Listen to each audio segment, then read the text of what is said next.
Stites and Pacheco, can you hear me okay? Yes. Yes. Okay, good.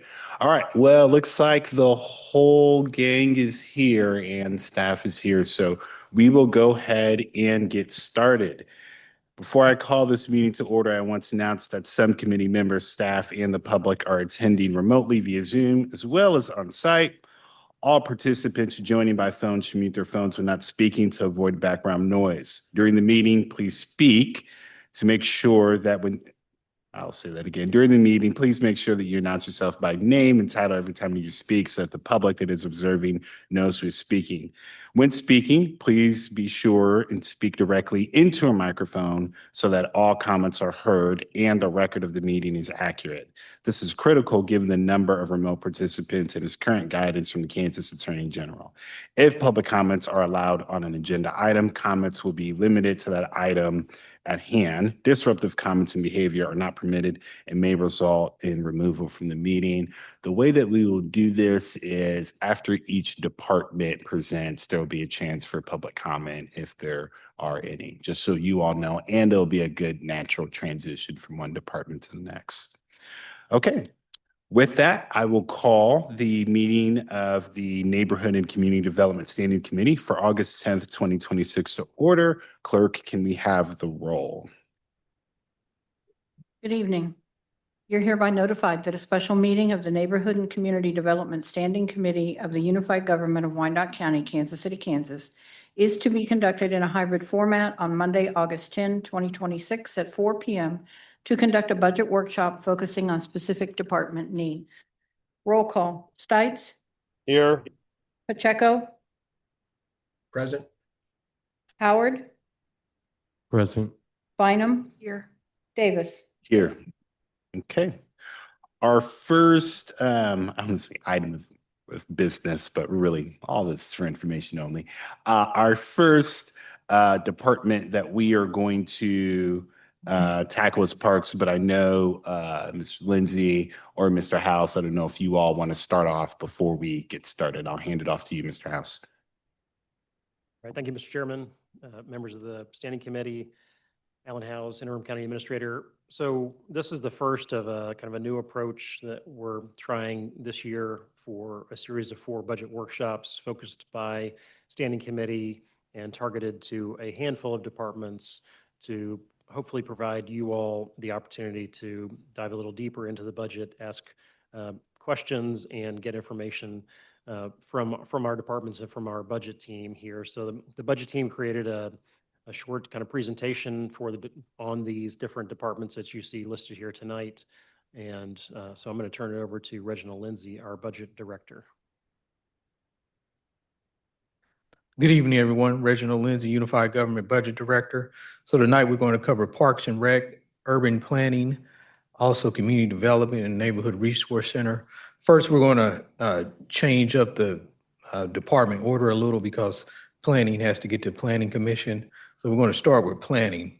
But before we kind of get into the presentation, get some key things we should know about all these departments and their proposed 2027 budget is.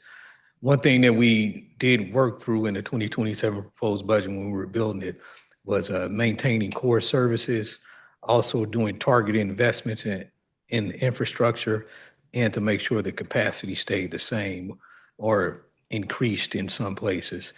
And we're also focusing in on managing long-term costs and asset pressures that come from inflation and just the old deteriorating infrastructure that we currently have. So I'm going to turn it over to Michael Peterson, our Assistant Budget Director. He's going to talk about some of the other assumptions that are within the department's presentations that we have tonight. Good evening, Michael Peterson, Deputy Budget Director. I am going to just go over what you're going to be seeing on the slides. So in the presentation, we have focused on the department certified budgets. So in the budget document, if somebody looks at the department pages, they will see a listing of all the various funds that we expect the departments to have access to during the next year. We're only including the funds that are required for us to certify with the state the funds that are voted on and approved by the elected body on these slides. So basically, this does not include grant funds, project funds, or internal service funds that come through outside funding sources or that pass through the certified funds to get within the department budgets. And then we are also going to give you a snapshot for each of these departments on the base budget, which is basically the budget that was approved last year with a 3% increase. The department requests, so the total budget that the department requested during the budget process, what's approved or what's proposed, the proposed budget for 2027. And then it was asked what an appropriate funding level would be for, I guess, managing the department as a whole as a best practice. That's something that came up numerous times during prior meetings, so we tried to incorporate that into the presentation as well. And with that, I am going to turn it over to Planning and Sam, our office. Good evening, Commissioners. My name is Sam Herr, Senior Budget Analyst, and I have the pleasure of bringing the first department for our review tonight. We have the Urban Planning and Land Use Department. Their budget is about $1.7 million with 12 and a half FTEs. They make up less than 1% of the city general fund and less than 1% of all city levy taxes. 77% of their budget is personnel, with 22% being contractual services and less than 1% being commodities. Notably, in 2027, we have increased their department by 2 FTEs, an admin support specialist, and an enforcement specialist. Due to leadership changes in their department, we really haven't changed their contractual services budget or their commodities budget, because we don't really have a full-blown direction yet with that side of things. Notably, they have 3 programs within the department. Their operations program, which is about 1.6 million. They have master planning, which is really just one line dedicated to master planning of about 10,000, of $71,750, and the historical preservation, which is about 10,000.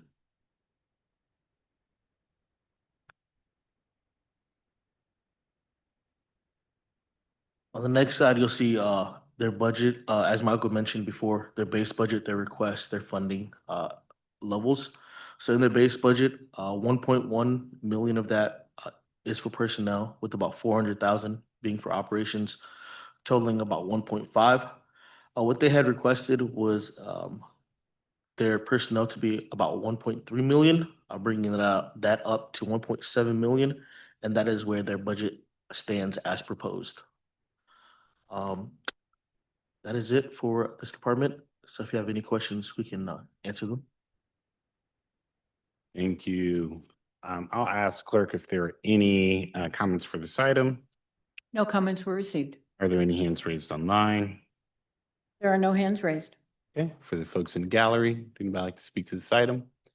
Okay, I'll go ahead and close the public comment portion for planning. Committee, again, this is for information only, but also some policy direction. Are there any questions regarding this department? And please, clerk, help me out online if there are some folks with their hands raised. Yes, Commissioner Bynum. Thank you. Couple of questions on the first slide. When we talk about 77% being personnel and commodities, do I have that right? 22% being contractual. Can you just tell us what are the contractual services and also the commodities in this department, and any department for that matter, but specifically right now planning?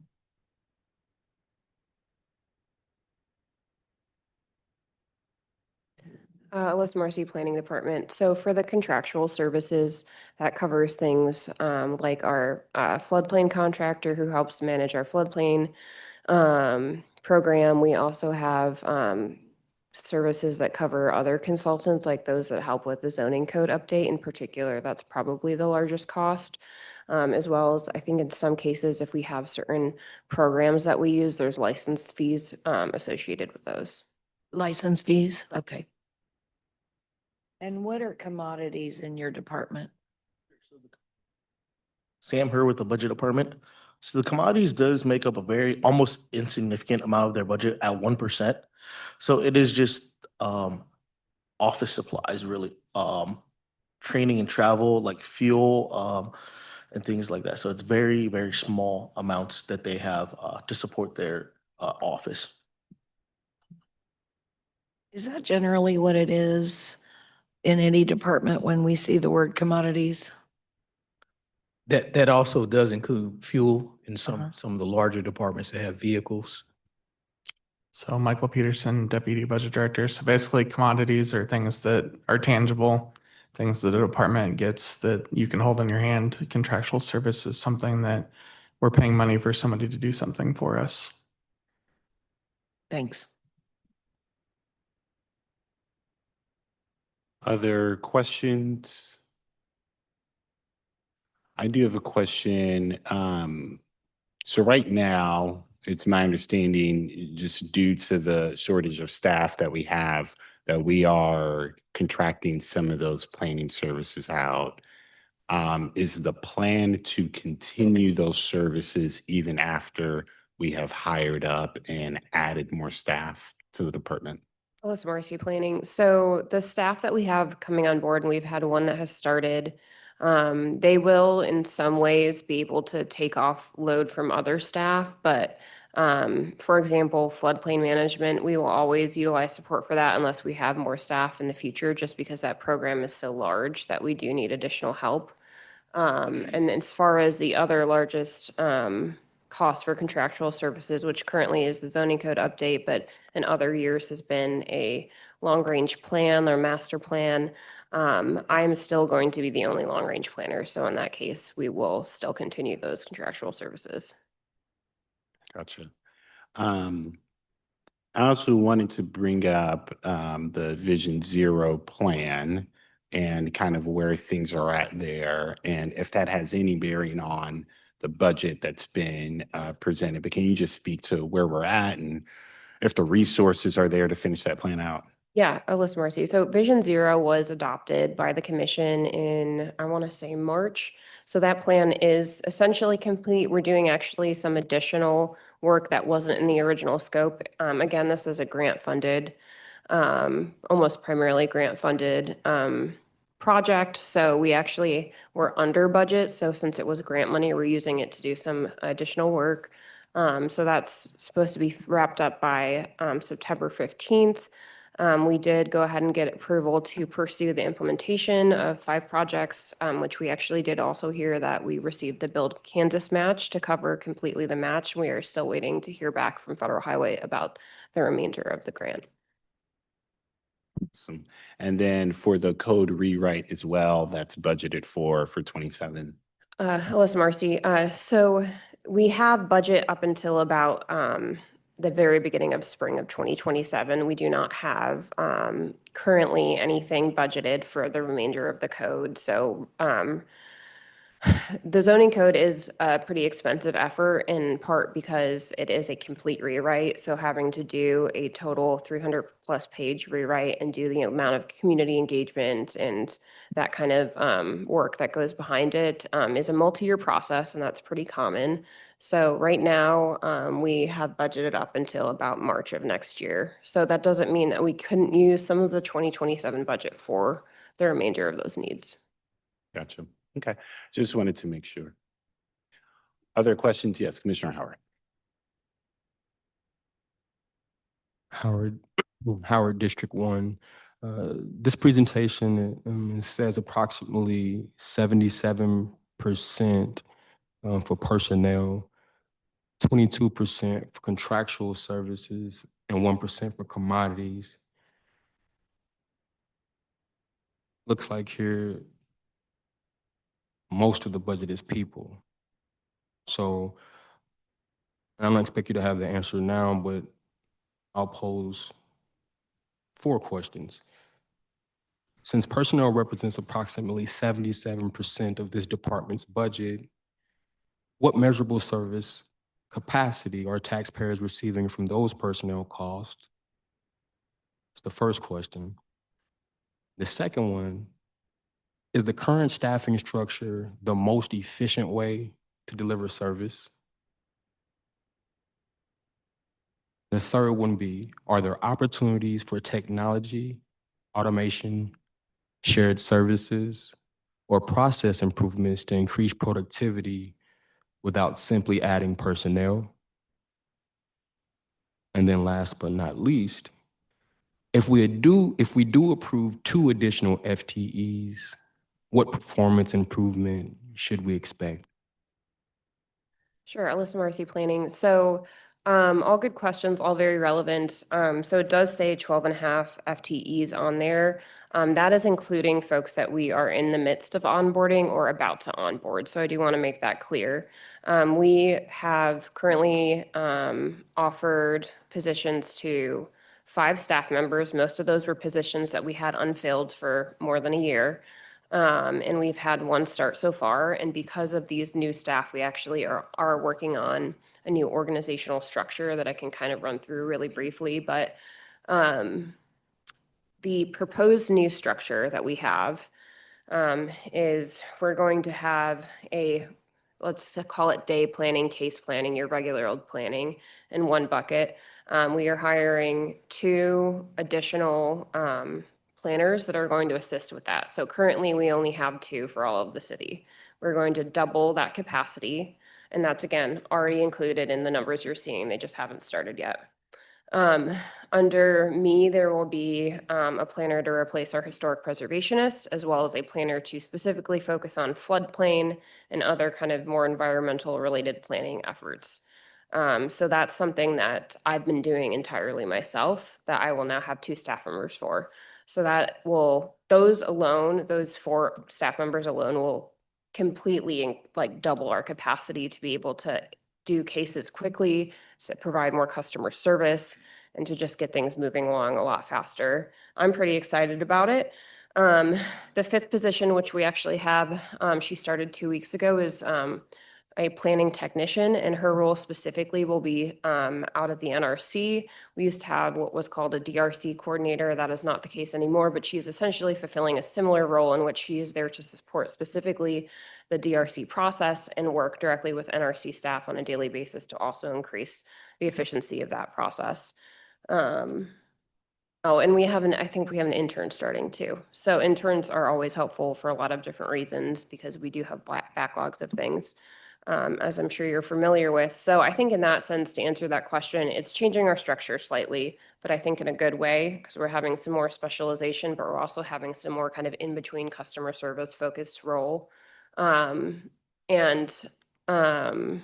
the 3rd question that you were asking about in terms of increasing efficiencies from a non-staff perspective, we are actually in conversation with the accounting administrator's office about automating and digitizing our application process, which is something that we desperately need, and that will significantly increase our ability to do cases and to not let things slip through the cracks.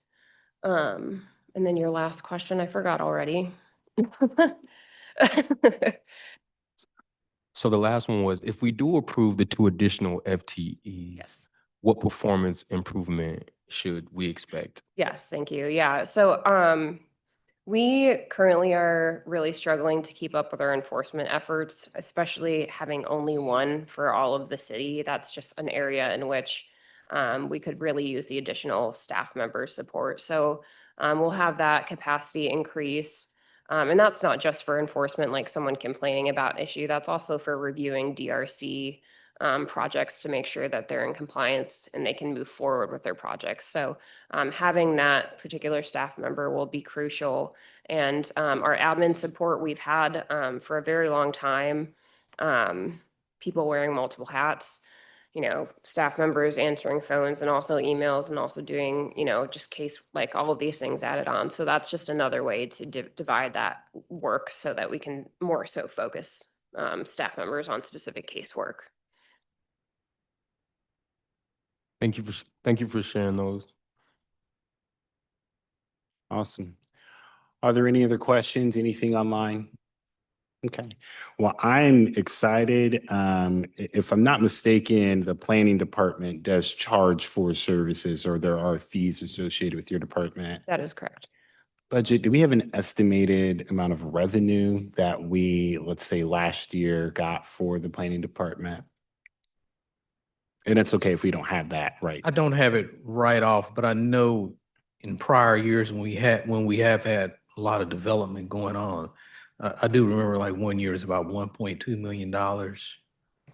Awesome. So I think that's the other thing that I keep kind of bringing up in the budget process is I think for the public, sometimes it can be really difficult to just see, okay, my dollars are going here. But we have certain departments where hardly any of their operations are funded by property taxes or by taxes at all because they have fees for service. NRC is coming up here. They would be very similar. And so now you're talking almost a net neutral or a net positive operation where they're not relying on property taxes or sales tax, but relying on their operations. And I think with planning, there's a lot of opportunity where if we invest in the staff, we can probably get very, very close to a net zero or even a net positive where they're able just to do more business that will cover the FTEs within the department and the other needs. Colleagues, any other questions or comments for this department? Yes, Commissioner Howard. Yeah, Howard District 1. I just would end with this. As we're just looking at the budget process, I just want to challenge you all just to kind of think about this. If the budget is a policy document, what policy choice are we making by funding this request at this level? And what policy choice are we making by not funding the remaining request? I just ask that you sit with that as we go through this project, as we go through this budget process. Just think about that. Thank you. Thank you, Commissioner Howard. And I think for this, in staff, correct me if I'm wrong, they would be getting the full ask just for the planning department, correct? So if this was approved, there wouldn't be anything that would be left on the table per se. So yeah, I know all the other, not every department can say that, but for this one, that would be the case. Okay, thank you all so much. We will transition to parks and kind of start at the top of the presentation. Planning was done to get them out of here. They have the planning commission to go to, so more work ahead, but we'll transition to our parks.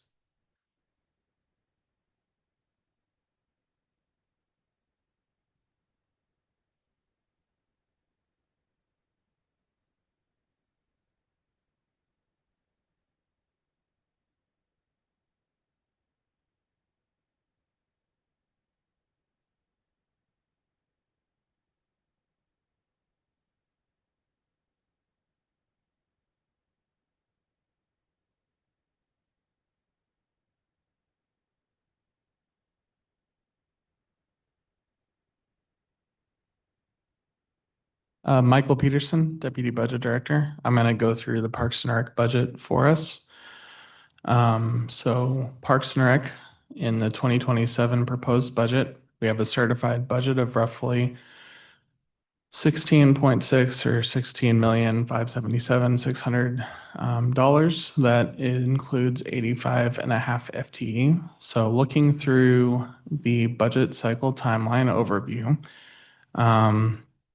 you can see that at the beginning of the budget, so basically the baseline would be 2026 approved budget with 3% for personnel. That would have been $14.4 million for the 2027 budget.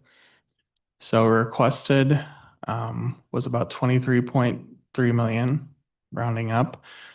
So of that, about 8.7 personnel, 5.5 million of operations, and 8.9 million of capital. You can see that capital is the highest area where we were not able to fund the majority of the requests. The 2027 proposed budget is again the 16.6 roughly million dollars. And then fully funded. So this is the request that the mayor and some of the commissioners have made of what it would look like to fully adequately fund the Parks Department was estimated to be roughly $25.4 million. So the Parks budget does include numerous funding sources. So the certified funding sources includes the Consolidated Parks Fund, County General Fund, which primarily constitutes the Historical Museum, dedicated sales tax, Special Parks and Rec, which we're using as kind of a source of capital funding, tourism and convention funding, public levy, and Sunflower Hills Golf Course. The primary funding sources for this department are the Parks and Rec Consolidated Parks Fund, which is roughly $9 million of the fund of the department. And then Sunflower Hills is next, sitting at about $2.5 million right now. So the department structure, the department has 5 different divisions. So Parks Administration, Parks, Recreation, Sunflower Hills Golf Course, and the County Museum. Again, similar to other departments, you'll see the largest portion of the budget is personnel, sitting at 47%. But contractual services, capital makes up 20%. Contractual services, 17%. So some of the largest primary cost drivers for Parks and Rec are outside of personnel, are just general park system facilities and grounds maintenance and upkeep, which is roughly 35% of the remaining budget outside of personnel. And then mowing and landscaping services at 23%, and then just operations of their fleet. So fuel and repairs, that type of thing, sitting at about 17% of their budget. So 2027, what was included in the proposed budget, we did increase the mowing budget by roughly $125,000. In the Sunflower Hills Golf Course Fund, we added funding for golf cart leases. We also budgeted a change. It's not on the slide, but I know just from reviewing the numbers today, we budgeted a change in how we're going to operate the golf course. And so that's an additional almost 500 grand, I believe, off the top of my head, impacting that fund. There's additional money built in for iPad cellular service, which is roughly 12,000. And then the budget does include shifting the fish stocking to the state stocking program and not doing our own fish stocking. So that's about a $90,000 revenue impact for not collecting those licenses and then turning the fish stocking over to the state. So capital, we have money for Parkwood pool replacement built in, Sunflower Hills Golf Course clubhouse replacement at $1 million each. Again, the Sunflower Hills Golf Course clubhouse, there's $10 million on the debt side that's not reflected here because this is just the certified funds side of the budget. Parkwood pool replacement, I know that they're looking for grants to further expand that, and that would be primarily grant matching funds at this point. Pearson Center HVAC replacement is included, 500,000. Neighborhood park improvements at 300,000. Park lighting improvements at 250,000. Parkwood Community Center improvements at 150,000 and annual shelter repair at 100,000. I will also add what's not on the slide. On the quarterly report, it came up that the Parks Fund had a significantly higher. There was a cushion of fund balance that was above the 25% policy, and so we did build in $750,000 into the amended budget to transfer over for potential grant matches for future parks projects. So that's in the 25 amended budget, or 2026 amended budget, sorry. And then I will turn it over to Parks for any additional comments they may have before questions.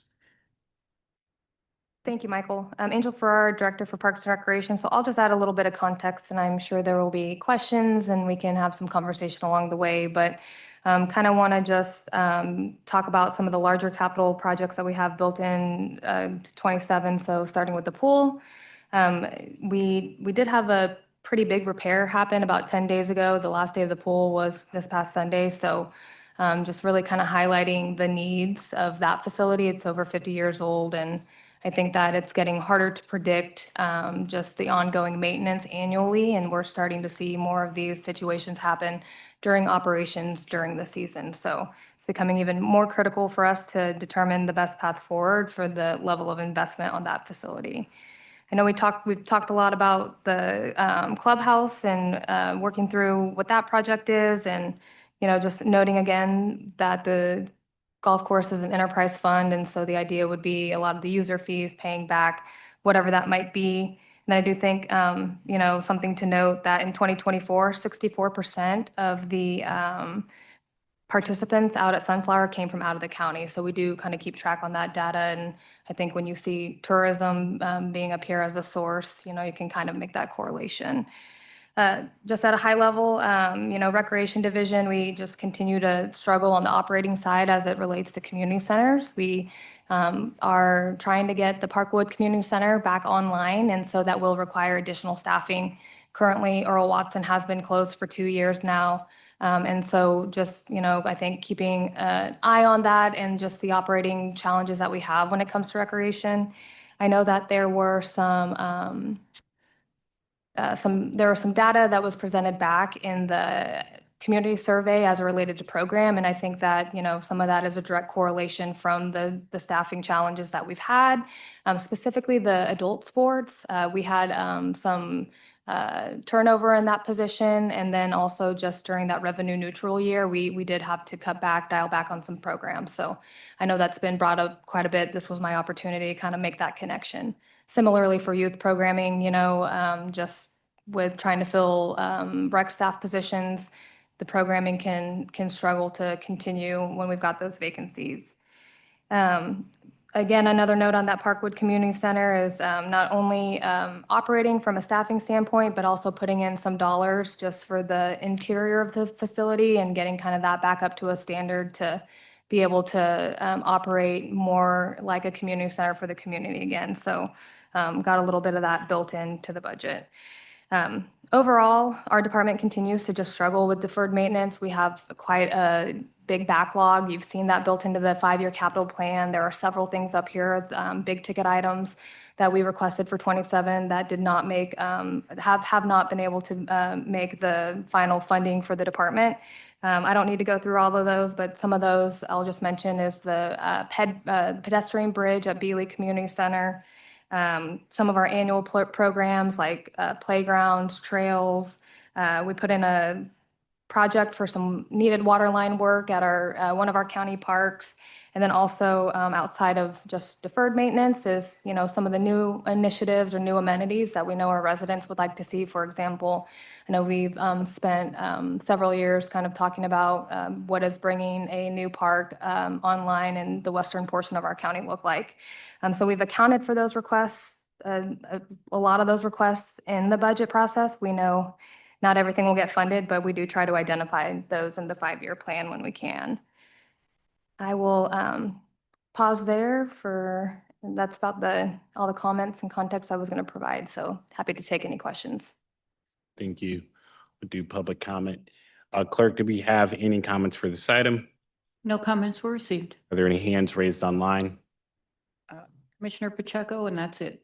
Okay, I'm going to get to you, Commissioner Pacheco. Give me 1 second. For the folks that are here, would anybody like to speak to this item? Okay, let the record show no one has approached. I'll close the public comment. Before you do that, we do have hands raised now. Oh, we do? Okay, cool. From the public. Yes. Awesome. Okay, take it away. I will reopen public comment. Our first speaker is Karen Scheibe. You'll need to unmute, state your name, city of residence for the record. You'll have 3 minutes. Hi, Karen Scheibe, Kansas City, Kansas. I had a couple questions regarding parks. So the park at 74th and Riverview that I know used to be Turner Rex Park that has been given back to the UG. I know, at least it appears, that nothing's being done with that space. It's a very large space. I've heard some communication about interest in putting in a fire station off Riverview, but I think more like 78th. I'm just kind of bringing that to the attention, that piece of property. to the attention of the commission because there's power, there's parking, there's water line. I believe there's a shelter there. I'm just pointing out that property, if it's not used for a fire station, that it can be sold. And then Pearson Park, I'm just going to bring up the tennis court area there because those are really unusable. It's a kind of a space where some bad actors can kind of gather. So I'm hoping that that little court space is either going to be turned into pickleball or tennis courts again or something like that. And then I didn't know if we have any other spaces like Riverview area where we have some parks that are just really not being attended. Well, they're probably being attended to. We're paying for them to be attended to, but they're not being used and could possibly be sold. And that's my only comment. Thank you. Our next speaker is Eva Garcia Mesa. You'll need to unmute. State your name and residence. You'll have 3 minutes. Eva Garcia Meza, Kansas City, Kansas. So I do have a question. How do we determine if there is what appears to be an overage in the reserve balance beyond the 25% that is the target? Why not use that money? I think it was referenced $750,000 to address some of the already critically deferred maintenance or infrastructures that has already been identified. Certainly, I understand the value of getting potentially stretching that money further if they're able to identify a match. But I mean, if we have all of these things that are already a big, I guess, thorn in our side, and if we do have something there to address those issues, why not take the opportunity? And I think one of the biggest ones I think that the community constantly complains about is the mowing, right? And I know that it's been funded, I think back to normal, I believe, for this budget. But if additional mowing could be done, I mean, I think that would be a great opportunity for the community to see tangible things, right? Like something that they can stop complaining about, I guess, in essence. Thank you. There are no other hands raised. Okay. If there are no other hands raised online. Commissioner, There's one more? Okay. One more. I was moving slow. Awesome. we have Olivia Moore. You'll need to unmute, state your name and city of residence for the record. You'll have 3 minutes. Hi, my name is Olivia Moore. I'm a resident of Kansas City, Kansas. I had 2 questions. One was, is there any budgetary process for bringing online a new project connecting Wyandotte County Bridle Trail with the new Northeast Quindaro project to be identified in the new master planning process? And then my second question is, as an identified community concern, which FTEs in Parks and Rec, specifically in adult and youth programming, are outstanding and still need to be filled?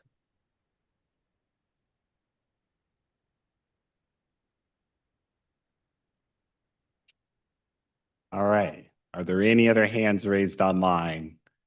And we do appreciate you all's participation. There are no other hands raised. Okay. I will go ahead and close the public comment period. Okay. Thank you all so much. So we did take note of your questions. Let's get to the public's questions first, committee, and then Commissioner Pacheco, I'll make sure you're first. So there was a question on the, I didn't get the exact location, but 54th in Riverview, 74th, there he goes. 74th in Riverview Park that was given to the UG from Turner Rec, and just if there had been any plans for adding some amenities and some fixes to that area. I'll hand it off to our park staff to answer that question. Yes, Angel Ferrara, Director Parks and Recreation. So Riverview Park has always been a unified government Parks and Recreation park. We've had a longstanding partnership with Turner Recreation. In the last few years, we've been in communication. Their programming numbers just haven't quite been what they used to be to really need that facility. So as of this year, Parks and Rec took over just manicuring and maintaining that facility. It currently is a baseball complex facility, and we do kind of keep it locked up so it's not, it doesn't have a playground there, it doesn't have a trail or those types of amenities. And so that is one of our projects that we've identified, or a park that, could use significant investment if that's what leadership in the commission, gave us the direction to do, is to open that back up into more of a public park fashion. And then the next steps for that would be, considering how that fits into the overall capital improvement plan. Thank you. Have we done any engagement just considering this is a very unique situation where the UG was involved, but we weren't kind of on the front lines for that particular area. And so I would hate for us to come in and say, we're just going to do this. Have we done any engagement for this particular area or had conversations with Turner Rec about it? No. So, since it's our park, we would, I'd recommend that we could take the lead on that. And if the guidance from leadership was to see if there was an appetite or see how the local community felt about the parcel and if they, what they wanted to see with that space, we could certainly embark on that as an approach. But we have not done that. All we've done this year is try to keep up with the mowing. Sure.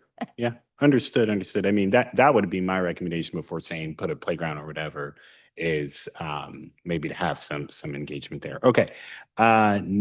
Yes. If you want to talk also Coronado, there's a couple of other ones like that have a kind of a similar Decommissioned. place. Yeah. So that's a great point. Thanks, interim county administrator. So in our inventory, we do have a number of parks that kind of sit vacant, if you will, or underutilized more so than maybe others.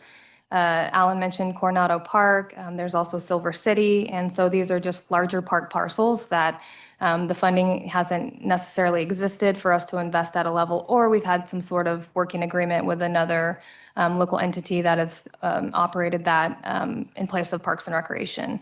I will say a park like Coronado does have some restrictions when it comes to funding. That has some LWCF grant funding tied to it, so there would be some extra, stipulations if something were to be done with that parcel outside of a park.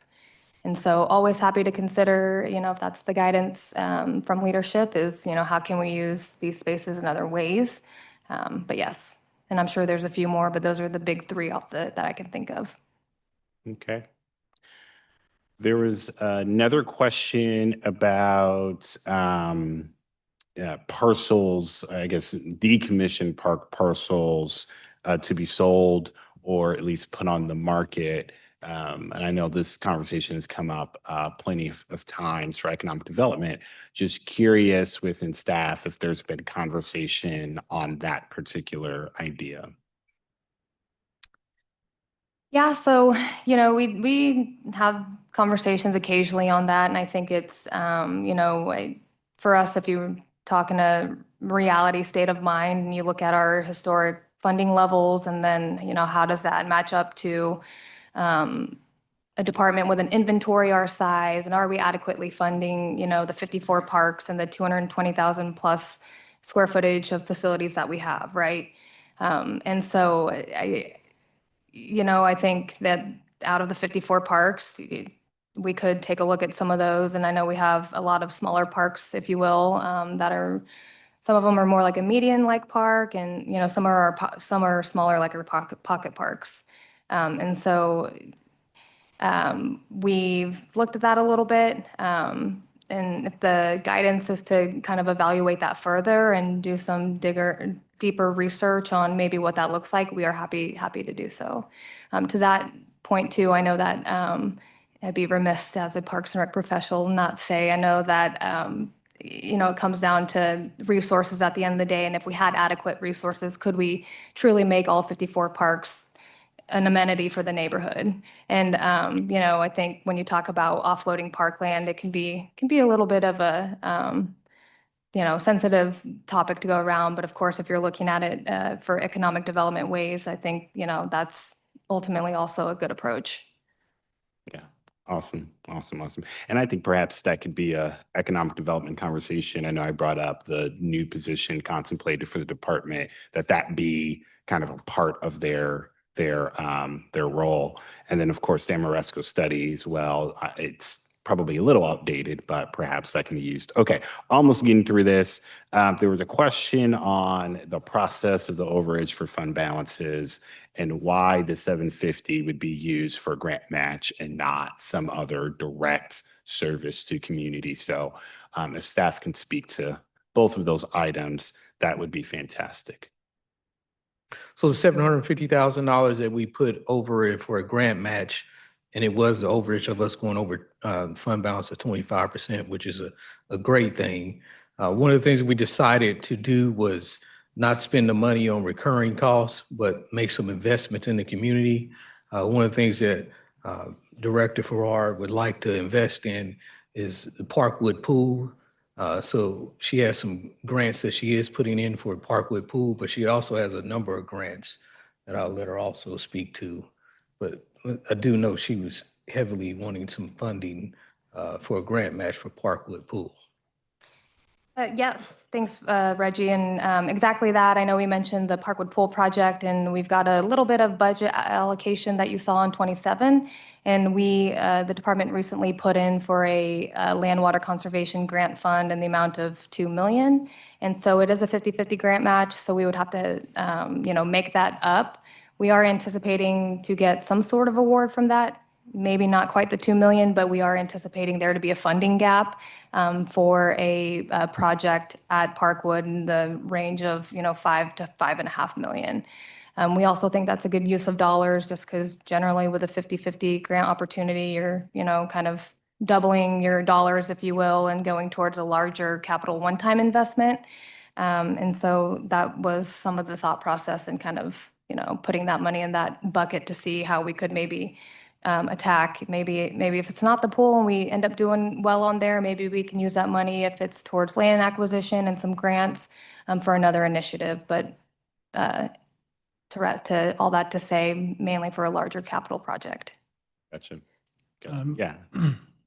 Zero there. I can. Yeah, please. So just Michael Peterson, Deputy Budget Director. I just wanted to add to the first part of the question of how that's calculated. So basically what we do each year when we prepare the budget is we look at the year-end numbers for the prior year. So at this point, we would be looking at the year-end numbers for 25, how we ended each fund, and then we calculate that forward. So we basically look at the proposed amended budget and the proposed budget for 2027, and we try to see what the total ending resources will be at the end of the 27 budget year. We do 25% of the 27 expenditure budget and then try to figure out what that gap is. And I will say primarily the source of that 750,000 for Parks and Rec has not been because we've been budgeting excess budget. It's been because they haven't been able to fill positions. So staffing shortages have resulted in more resources than what we expected at the end of each year. Gotcha. Okay. Two more questions, committee. There was one question regarding connecting our trails, particularly Bridle Trail with the Northeast Master Plan. And then there's another question on the nature of the roles for adult and youth programming and whether or not those are still, are those available within this budget? Yes, so as it relates to the trail planning, I think that our department has recognized that we do need more master plans as it comes to our trails. Not only do we just have the bridle trail, I know that urban planning and design, along with Public Works, has been working on the Northeast Master Plan Trail pretty closely, and we've been a part of that project, but we also have levee trails. We have a number of other trails in our parks. So that's something our department has identified to need more work in. And so we have actually recently put in for some grant opportunities for larger master plans for our county and how that actually connects into the broader metro plan of trails, if you will. Recently, that grant application process has been through some of the congressional earmark opportunities. So we've worked with Public Works to put in for a little bit of that as well. So I can take that note. That's a good note. And so I guess all that to say is a lot of our trails could use more planning work on how they connect to each other and also the broader metro system. Thank you. And then the question regarding FTEs for the youth and adult programming. Yeah, so recreation and, appreciate Michael alluding this as well. So our department has held a steady 27, 28% vacancy rate as a department pretty much for the last year and a half. And so a lot of that is retention, but we've also had a lot of employees retire. So, we're just kind of going through that process. For recreation, we have had a vacancy at the program coordinator level for activities. And that was due to a retirement that we had at the end of 2026. We've been interviewing for that and just kind of going through the application process. So we have recently extended an offer. We had also extended an offer 6 weeks ago and had to go through that process again. So it's a little bit of what we're experiencing internally, kind of when it comes to staffing and some hiring challenges. We do have some recreation specialist positions, the field staff level positions in our community centers and part-time positions that are vacant. But particularly through, I think, the revenue neutral year, we did have a change in some leadership in the sports coordinator position. That position was vacant for quite some time. Not only did that vacancy kind of set us back, but we did have to dial back on some of the recreation programming through that process, and when that impacted adult sports.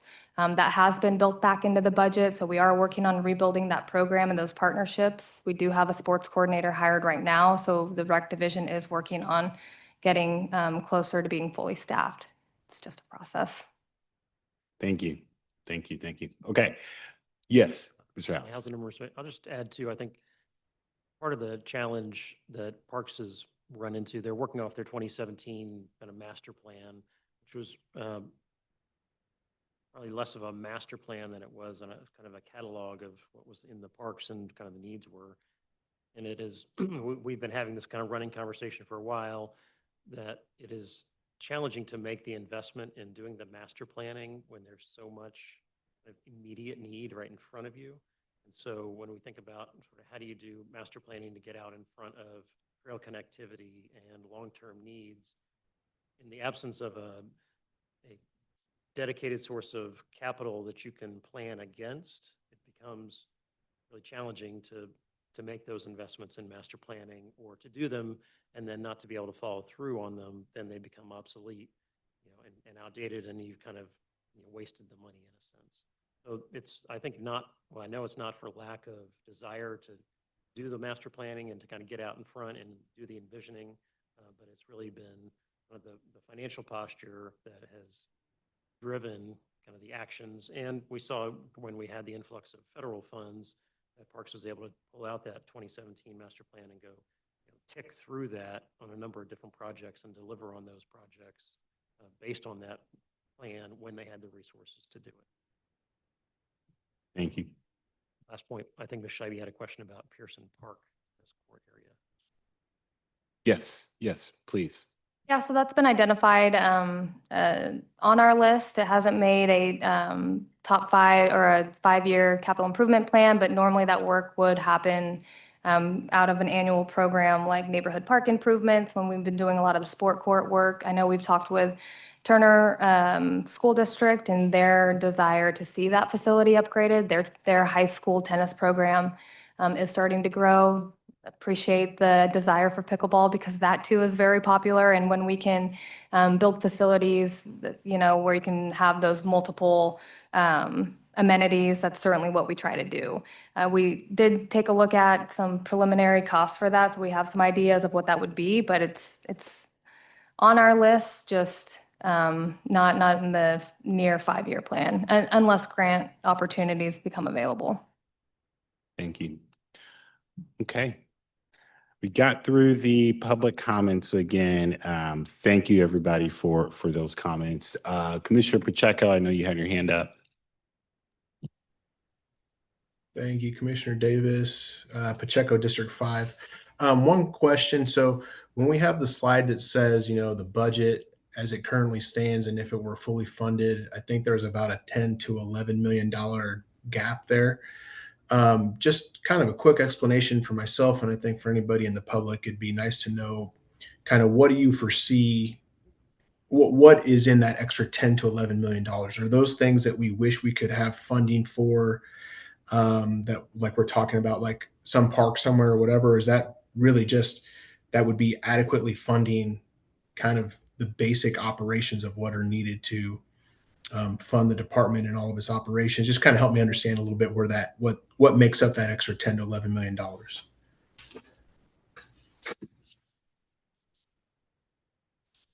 Yeah, so it would be, it's kind of hard to answer that, but, I think when we worked with budget to produce that number, we looked at, what does it look like to fund the unfunded or the frozen positions that we kind of lost throughout the last few years?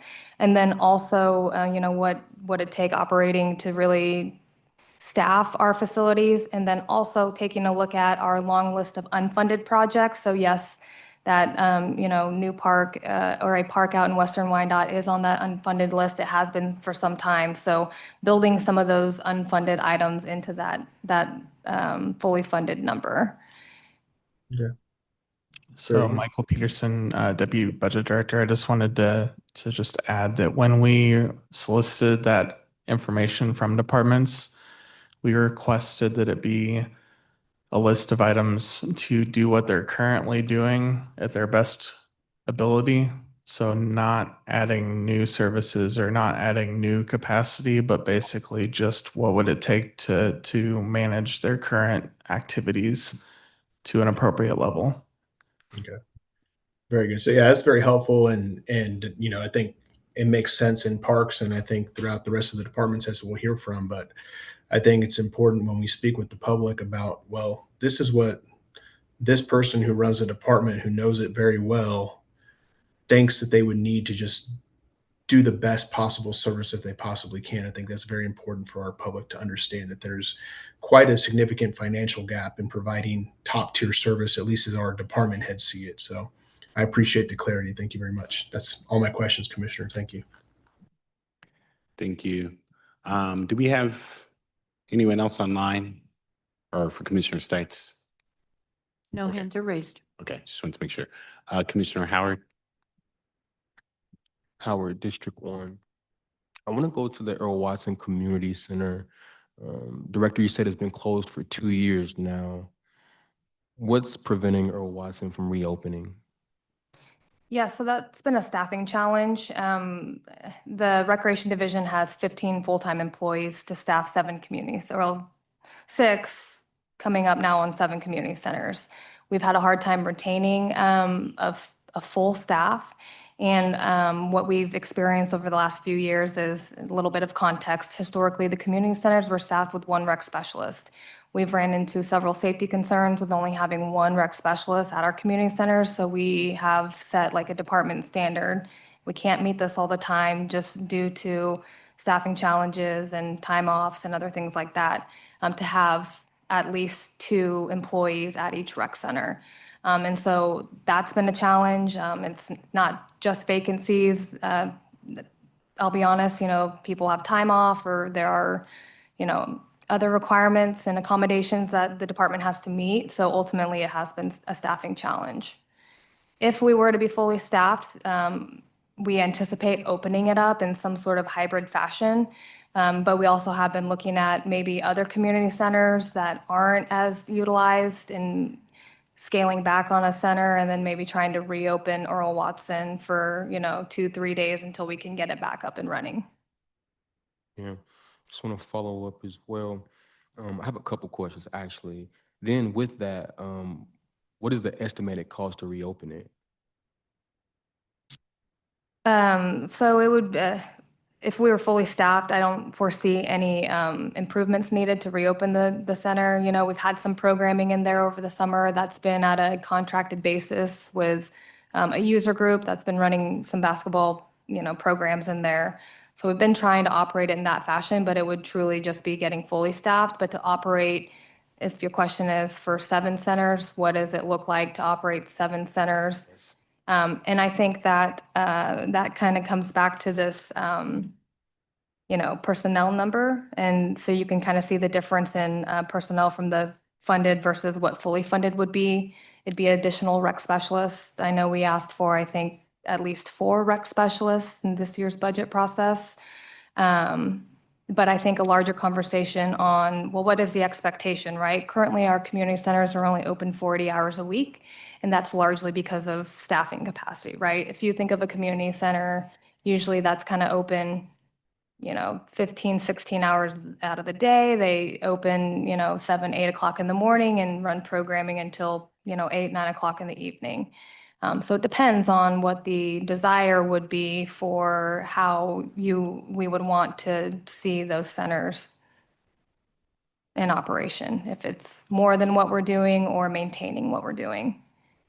I'm going to stay here for a quick second because this is important to me because the Earl Watson Center, I grew up in that center, which was Bethany prior to that, right?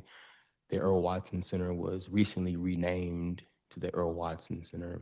A lot of history, a lot of context in that building. But what I want to do is I want to bring home the importance to Mr. Earl Watson that this center is very much so in need, right? And there's a lot of resources available that I believe there's a partnership, I would say, that we could form within the Earl Watson Center, considering that it's Earl Watson, right? So as I'm saying that, the question is, what measurable service gaps has the 2-year closure created for the residents?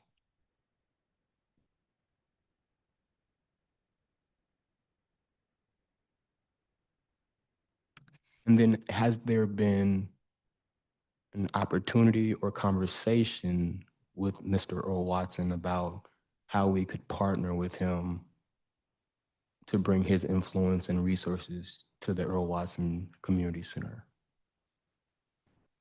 Yeah, so I would say for the first question, I think, very clearly, I think it's access. The closure of that center is, probably decreased programming opportunities, recreation opportunities just for the neighborhood that was used to kind of having that center available. I know we used to accommodate meetings and other things there. We have had some conversations with Earl Watson Jr. on, just ways we can partner. We've kind of started that a little bit through some of the programming that he's brought with basketball and other things. And I think that something that we've talked about as recreation staff is how do we look at our community centers and think a little differently in models? So exactly like that, right? Can we partner with other agencies? If we can provide the space, can they provide the programming? I think what we would need to figure out is from a organization standpoint and a staffing standpoint, are we hands off or what does that interaction look like, right? Are we visibly there with a presence in the center, locking and unlocking it, or, is it something that's kind of a turnkey operation that, we partner with other organizations to kind of help us provide some services that we might not be able to provide at this time. So kind of just looking at, other models of operation for our centers is something we've talked about. Summer camp is an example. I use that often, if we can't continue to adequately staff summer camp or expand summer camp, can we partner with groups such as YMCA, Boys and Girls Club, Turner Rec, for example, and they can operate in our space. And then it's kind of that partnership similarly to, I think, what you're discussing. Thank you. Commissioner Bynum.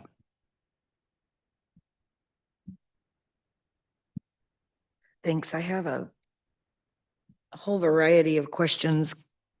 I always struggle to understand the Parks and Rec budget. So first of all, just going back to the bridal trail question, and Ms. Moore can reach out to me either, for a meeting or in an email, because I want to understand better. The bridal trail, as it exists right now, only exists at the park, Wyandotte County Lake Park. Is that true? Correct. Okay, so to connect it to the Northeast Heritage Trail would be quite a I just wanted to make sure I was understanding her question. And like I said, Olivia, you certainly can reach out to me and we can talk about what you're envisioning. That's an interesting concept to me. And that would be pretty cool. But that's like 5 miles of Leavenworth Road. So I don't know. I just need to understand better. So I need to step back to the very basics of the budget because I truly am struggling to understand. I know that it's the Parks and Rec Consolidated Fund, the County General Fund, the dedicated sales tax, which I believe is the city side of the budget, correct? Special Parks and Rec Tourism. And so Reggie, on the pages that we got in our agenda packet, these are detailed. The first one I'm looking at is Department Expenditure Summary.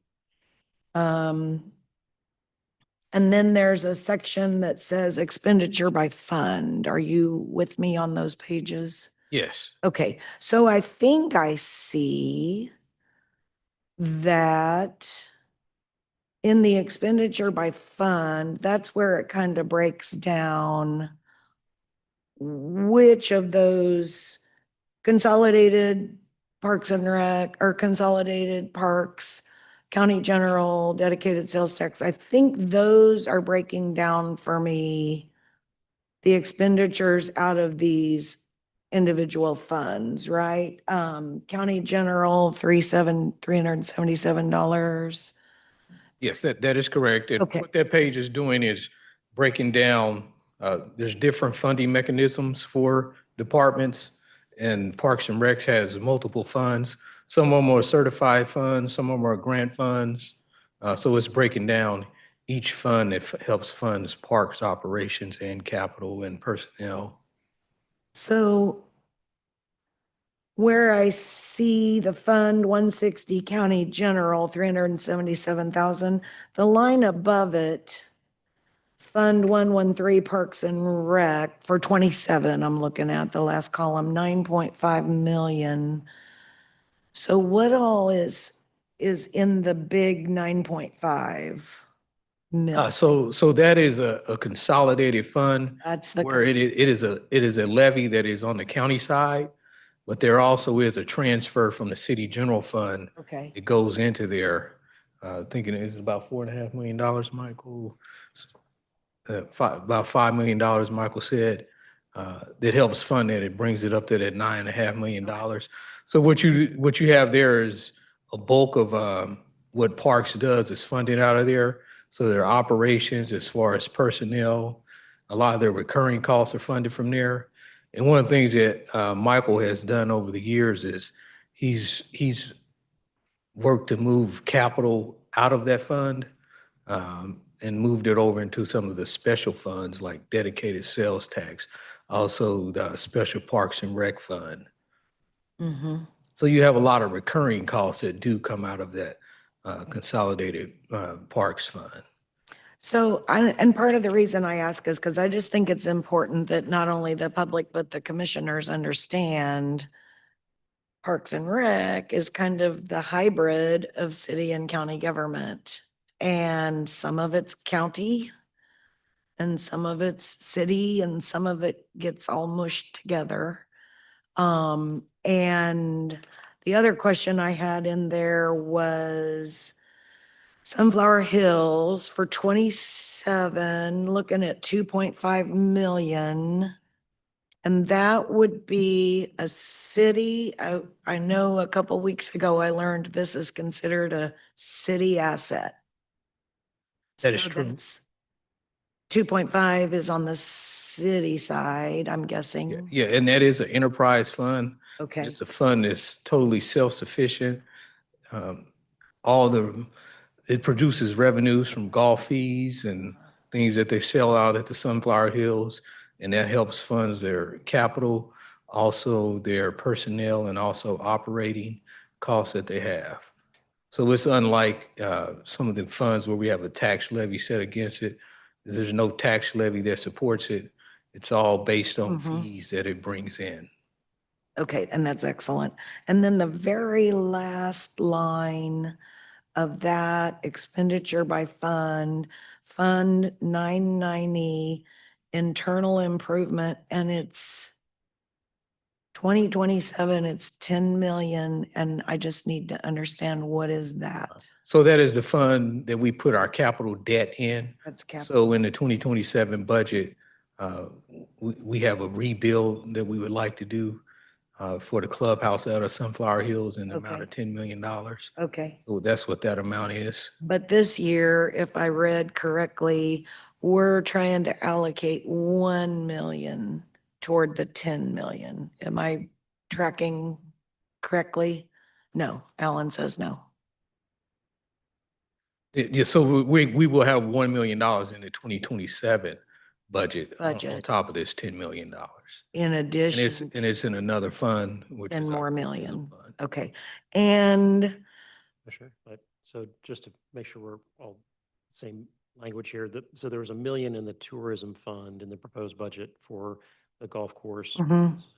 clubhouse replacement, and then there's $10 million in general fund debt in the 27 budget for this golf course clubhouse replacement. okay, That $10 million debt would be repaid by revenues by from the user fees. Okay, have it's a little bit different in that we've got the $10 million general fund debt that we're using for other, roads and sidewalks and that kind of stuff, like we generally do. And there's another piece, which is this $10 million general fund debt that is really going to be repaid from revenues from the golf. that's great information. Thank you. Doesn't That's sit in the enterprises fund. It sits in the general debt. debt. Okay, that's very helpful. Very, very helpful because I was struggling to get from the slide showing here funded at 16.5 million over to this page, which says 2027 budget 27.18 million. And I couldn't get there between the two. And then I just reiterate the staffing issues that you have. If I heard you, if we could fully staff, we could potentially have our community centers open and operating on a fairly regular basis, maybe not 7 days a week, but at least more so than they are now. From the several that Parkwood that's coming back online and Earl Watson that hasn't had full staffing. Is that right? If we were fully staffed with what we currently have.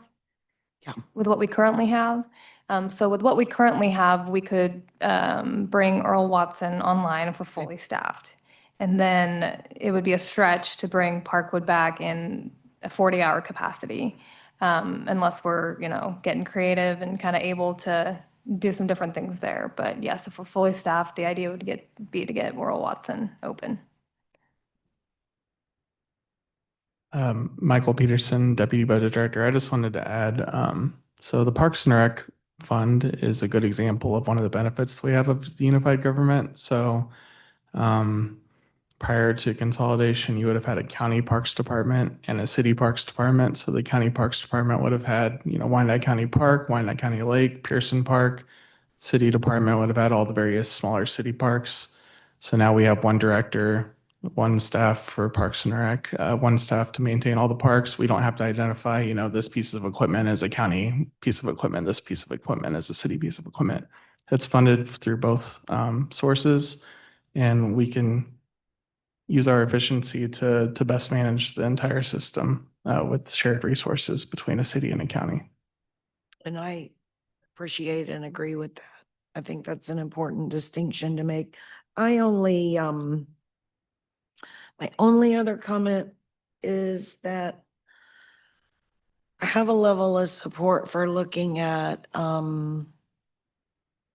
disposing of unused assets, not only in the park system, but in the buildings as well. I'm just on record willing to look at disposing of unused assets that do not produce value for the community. Chair, thank you. Thank you. Commissioner Stites, anything? No, not at this point. Thank you. Okay, wanted to make sure. Should- Okay, yes, Commissioner Howard, did you have more? Okay, please. So I wanted to go to the mowing. I get a lot of calls about overgrown grass. And so as I look at the budget where we have $125,000 here, what I'd like to know is what additional service level will that purchase? Then how many additional mowing cycles or acres does that represent? And then the last thing is, can parks identify the locations with the greatest maintenance complaints and demonstrate whether the additional funding will address those locations? Okay, so I'm gonna appreciate those questions. Let me start with the mowing. So what we've noticed over the last few years with the mowing cycle is that mowing is starting sooner and it's ending later. And so that is a little bit of a weather cycle that we're experiencing. So historically, we've usually always kind of had to take some dollars out of another budget line item to really kind of pay contractually what we need to do for mowing. So this year, we're trying to get ahead of that, also kind of make up for the earlier mowing season start time, if you will, towards a later start time. So I would guess we could maybe get, what, 1 round extra with that possibly. Mowing overall has been a challenge this summer. I think we've all noticed that in the parks, and we've tried to kind of share that update with our park board. I know I've tried to share it with commissioners when we can. The parks has as of today, a 28% vacancy rate in the parks division only. And again, that's just, we've had 2 retirements over the last few months. We've had people fall out of just some of the groundskeeper positions that we have had. And then also additionally, our department has been helping with the Monday blight cleanups. So that has also taken away some time on Mondays for about 4 staff members. I think it's another important thing to note for the Parks Department is that during Memorial Day usually spring holiday weekend to about October 15th, we work weekends. So we have employees working Saturday and Sunday. So those employees that work weekends, their days off become Tuesday, Wednesday. So when you think about that compression issue that we've had with staffing in the parks, if you think about Monday cleanup, and us assisting with blight, and then Tuesday, Wednesday, we've got lower staffing levels because that's their day off. It's caused quite a bit of a challenge for us operationally. I do want to say, I think something that we've done well and we can look a little further into is instead of just mowing everything down, looking at ways where we can be more intentional with natural plantings. Jersey Creek could be an excellent area if we can better manage that. In some of our parks where we have, 50 plus acres, and instead of just trying to mow everything down, we're more intentional with that approach. And we've done that a little bit. That's probably some of what you've seen, but that's been we managed it better last summer, but that was harder for us to manage this summer because we experienced, higher vacancy rate during our peak season. And so if you've seen higher grass in some of the parks, those are some of the challenges that have been experienced for those operations. And I think there was a second part to that question. Do you mind repeating that, please? Can parks identify the locations with the greatest maintenance complaints and demonstrate whether the additional funding will address those locations? I would say we could take a stab at it, but I do want to also remind the commission that here at the end of the month, we are going to be going live with our new asset management system that we've spent the last 2 years trying to get to this implementation phase, which is going to really transform our department. So what that means is I will in the future be able to answer this with some real-time hard data on here's where we're getting most of our work orders and what does that trickle down to when you look at, districts or areas of the county where we're either having to do more repairs or there's a higher level of vandalism. We could certainly pull information together today, but our hope is that in a year when we can get this built out a little better, the data will be a lot better and more real time for that kind of a question. So, and then I would also add to that, it also just depends on the season. If it's summer, we're going to be at the spray parks and the pool lot, right? And if it's fall, winter, we're probably going to be out in the parks doing more of the tree work. And if it's during spring, we could have storms and some damage there. So we could pull something together, but I want to take this opportunity to remind you of the investment that we've made. And we will start to see that here in the next few years. So when we have these conversations, we can bring a lot more data to the conversation when it comes to budget and what to fund. Thank you, Chair. Thank you. The vacancy deal, I'm imagining, is it pay? Is it the nature of the job? Is it, I'm assuming it's a mix of these things, right? Just the silver tsunami, and just the fact that we are having folks retire at a rate higher than we are able to bring on new staff. Just very quickly, do you have a sense of it? Because you all are probably top 5 for vacancies throughout all 40 plus departments. Yeah, so it's a little bit of everything. I think when you look at our department as a whole, there's several trades and areas of skill, right? Recreation, we're looking for more of the programmers. We've done a lot over the last few years to try to improve that recruitment process for recreation. We've taken them from 40 hours over 6 days to 40 hours over 5 days and increased the salary to be more competitive. I think when you talk on the park side of things, we have our maintenance division, we have our horticulture division, we have groundskeepers. And so those specific divisions, if you will, require specific certifications, or we look for requirements in those levels of position. Maintenance techs certainly are a little bit more technical. So your applicant pool might be smaller, might be, less that you see in there, but it's a little bit of everything. It's the job sometimes. We see that a little bit more when it's, especially the summer we've experienced, if you're in the elements and you're maybe newer to the job, or, we've got the retirements kind of processing through. So I'd say it's a little bit of everything. Awesome. Well, I don't think obviously in this meeting, but I think as we have future conversations, I think any one of us can go in and point at a distressed asset or programming that needs to be there.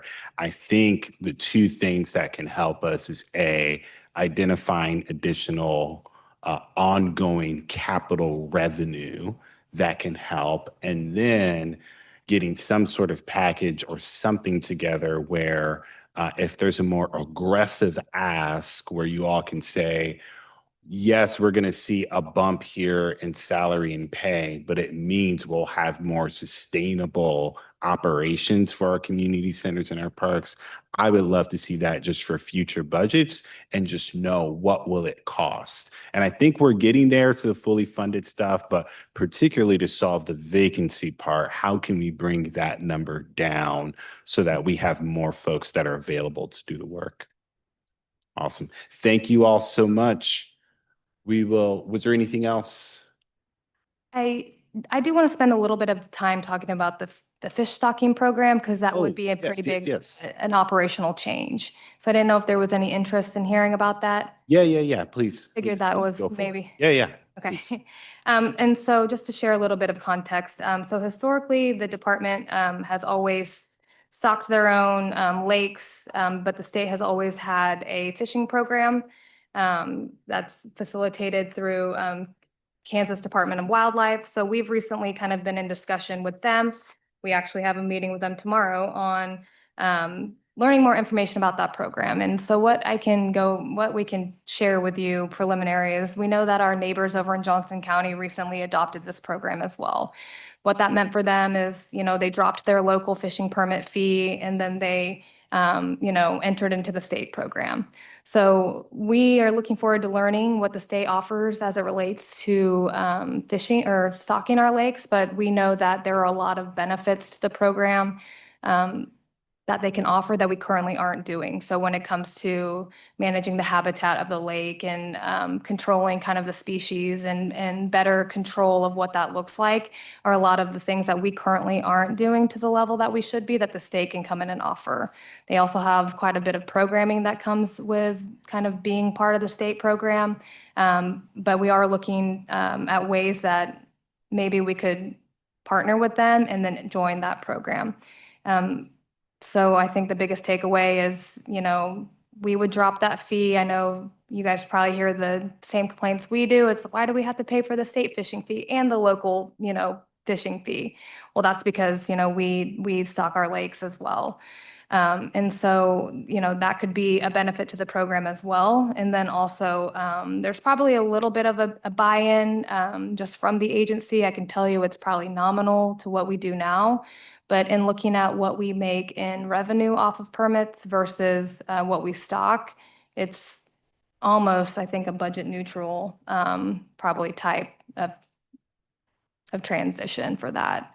So we will have more to come on that, but that was a way when we were kind of going through the budget process over the last few years on how can we save some dollars, and the state runs an excellent fishing program. So we're looking forward to learning more information about them or about that program tomorrow to see if it's a good fit for us. But, I think that is something important to know because our local fishermen community, they expect us to stock the lake and we have more control over that. But, I think there's pros and cons to both. Thank you. And I was going to ask about the 90,000, and because we're losing the revenue on the fees, but then we're gaining the services of the state, and that's how we get to neutral. Okay. Were there any? Yes, Commissioner Howard. Howard, District 1. So, Director, I'm going to put you on the spot for a quick second. Can you talk about the Parkwood pool incident and what occurred, and specifically what you had to do? Yes. So the last Thursday in August, or in July, we had staff out cleaning the pool, and while they were cleaning the pool, a chunk of the basin crumbled up out of the pool, if you will. So it was a pretty large chunk. Our operator said that if we couldn't make the repair, we would have to close the facility. That would result in, a season-ending repair essentially, because if we couldn't drain the pool or if we couldn't make the repair with the pool filled, we'd have to drain the pool, and that takes a couple days to do, make the repair, and then fill it back up. Well, at that date and time, there was only about probably 7 days left of the pool.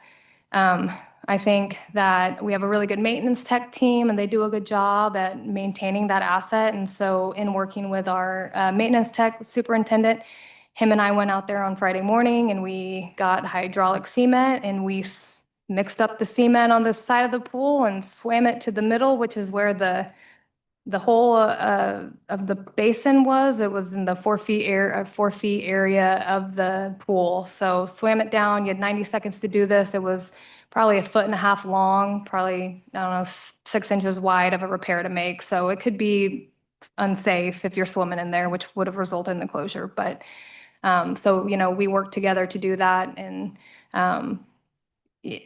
we've got, some members on our team that just aren't super comfortable in water. And I think that also can go to the larger conversation, I think, when you talk about access to aquatics and having only one city pool. But yes, we showed up on Monday or on Friday. We were able to make the repair, shockingly, with the hydraulic cement. That was a fun experience.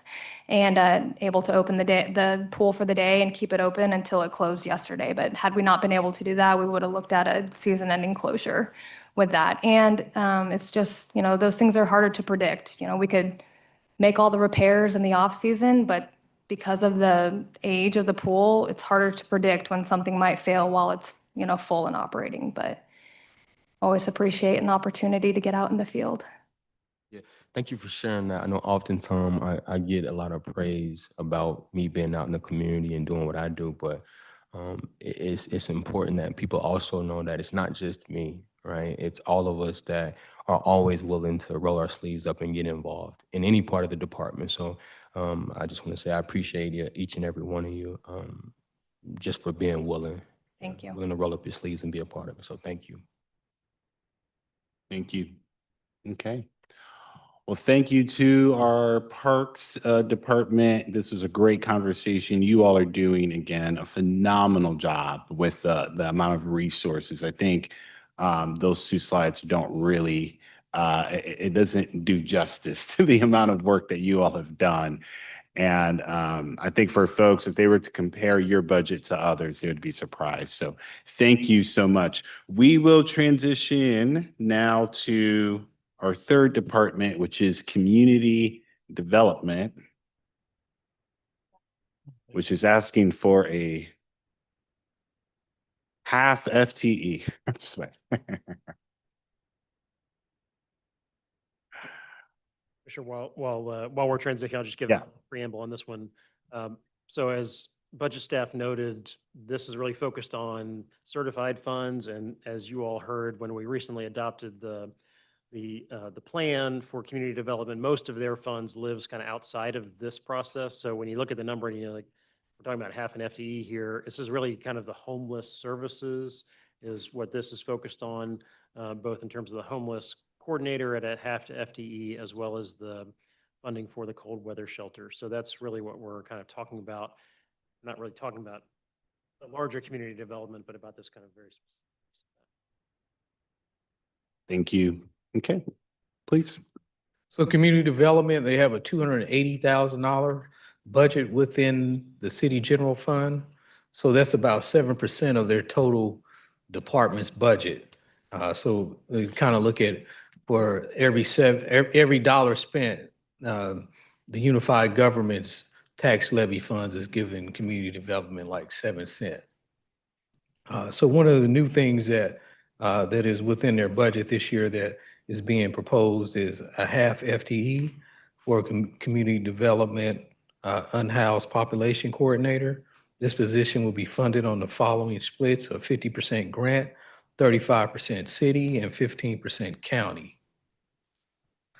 Also, this year, we will be fully funding the cold weather shelter from the city general fund. In prior years, it was funded from, some of it was funded from the community development block grant. And this particular view offers a view of the budget cycle timeline. You see the base budget was $258,000. What was requested, the department didn't request, have a lot of requests or anything or any at all. The county administrator Howes did include within the budget the half FTE for personnel, which we do have funded in this proposed budget, and that brings that budget up to $280,000. And we do have Community Development Director Kay Sharp here to also field any questions or add any input that she'd like to add.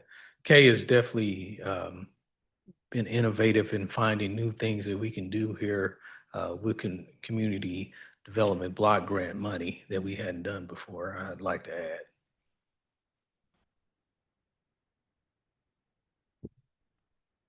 Good afternoon, Kay Sharp, Community Development. I really just want to thank the folks on the general fund side for taking on the cold weather shelter, and especially for the unhoused coordinator. I'm really looking forward to working with that person. I know that's something that we've needed for a very long time, so I just want to publicly say thank you for that. Okay. Well, let's do public comment. Clerk, did we receive any comments for this item? No comments received. Are there hands raised online? No hands are raised. Okay, I'll go ahead and close public comment for online. For the folks that are here in person, would anybody like to speak to this item? Okay, let the record show no one has approached. I'll close public comment.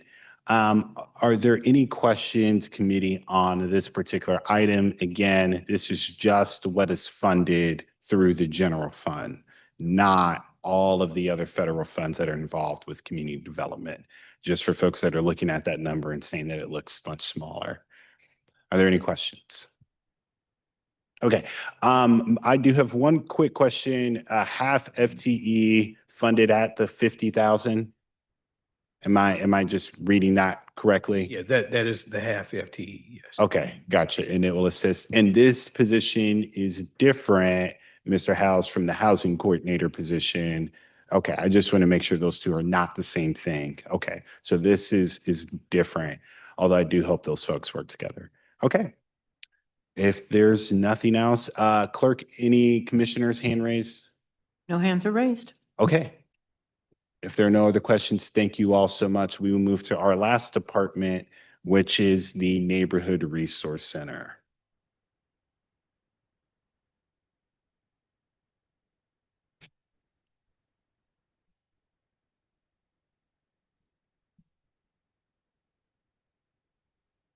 Our senior analyst, Shanna DePriest, she's going to cover Neighborhood Resource Center along with Greg Talkin, the Neighborhood Resource Center Director.